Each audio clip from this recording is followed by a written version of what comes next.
E aí, galera do GIS, tudo bem? Eu sou a professora Elaine Bueno, do TOP, e hoje nós vamos falar sobre o pensamento da criança a respeito da escrita.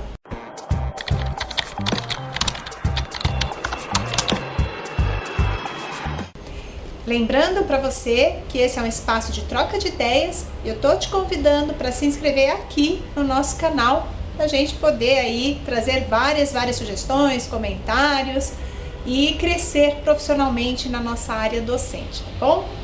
Então veja só, o que é importante para os professores, principalmente que estão alfabetizando, entendam o que essa criança pensa a respeito desse mundo alfabético que o cerca, né?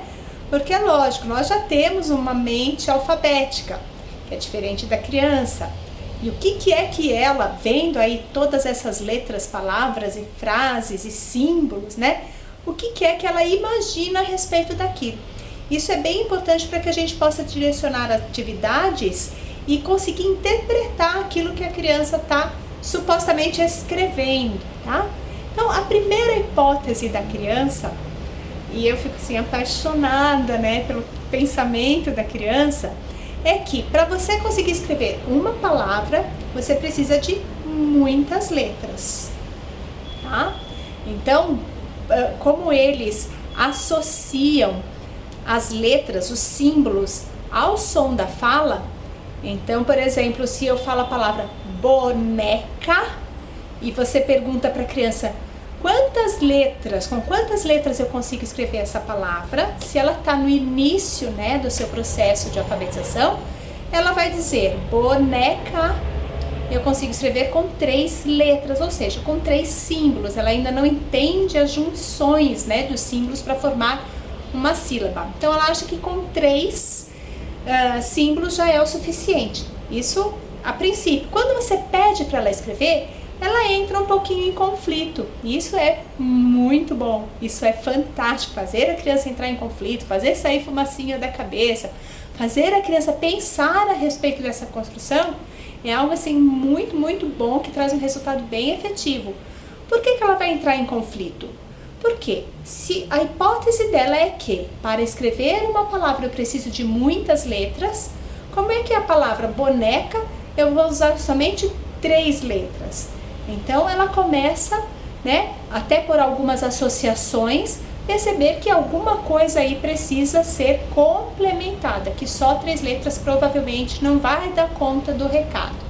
E a gente vai propondo uma série de atividades justamente para ir aumentando este suposto conflito, esse pensar da criança, para que ela possa construir realmente como montar, né, esse grande quebra-cabeças. Uma outra hipótese que também tem que ser considerada, que passa na cabeça da criança, é que para escrever uma palavra eu não posso repetir a letra. E aí o que acontece? Quando, por exemplo, você fala para a criança, escreva a palavra bala, digamos que ela seja silábica, né? Ou seja, ela entende que para cada som é representado por uma letra, ou seja, cada sílaba é representada por uma letra, então ela está na fase silábica. Bala, ela acha que vai escrever com 2 símbolos. E se ela está no silábico vocal, com fonética nas vogais,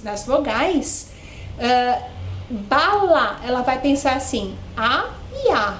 Impossível na cabeça da criança ela escrever essa palavra, né? Primeiro, só 2 símbolos. É pouco, ela acha que precisa de muitas letras. E bala são 2 As. Numa mesma palavra, você não pode escrever com letras iguais, você tem que ter letras variadas, e normalmente aí ela usa as letras do nome, né?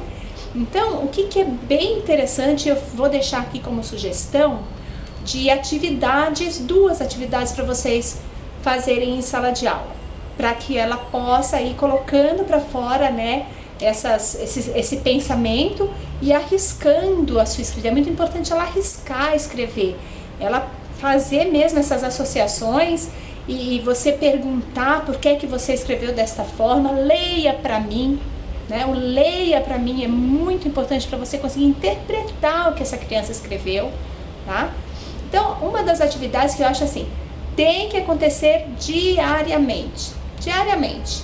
É contar uma história e pedir para a criança desenhar. Todos os dias na sua rotina, na tua agenda escolar de atividades que você pode construir com a criança, na hora X é a hora da história. Então escolhe lá uma história ou escolhe junto com o grupo, né? Você conta e pede para eles desenharem a parte que eles mais gostaram da história ou uma parte específica que você queira, tá? E a partir do momento que eles desenharam, você vai perguntar o que é que está desenhado ali. Lógico, esse trabalho individualmente, não precisa ser todo no único momento, mas conforme eles forem acabando, os primeiros, e se você não fizer tudo ali naquele momento, você pode dar uma outra atividade para que enquanto eles estejam fazendo outra atividade, você continue chamando a turma. Tem que ser no dia, não pode deixar para outro dia. E aí a criança escreve lá, né? Árvore, macaco, alguns vão escrever palavras soltas, outros já vão arriscar uma frase, o macaco subiu na árvore. Então escreve para mim, se a criança verbalizou isso, o macaco subiu na árvore, peça para ela escrever. E não tem problema, se ela não está alfabética, não tem problema que ela cometa erros, né, de grafia, ortográficos, porque ela ainda está fazendo as suas experimentações a respeito da língua, tá? Então, o importante só é que ela possa ler para você apontando as letrinhas, o macaco subiu na árvore, para que você entenda como é que ela está raciocinando a respeito. E você pode até fazer alguns questionamentos, né? Tá? Então, essa é uma atividade que pode fazer diariamente, que ela vai ser extremamente produtiva. Uma outra atividade bem bacana, você pode usar aí ou com quadrinhas, ou com trava-línguas, ou com, enfim, pequenos trechos de poesia, tá?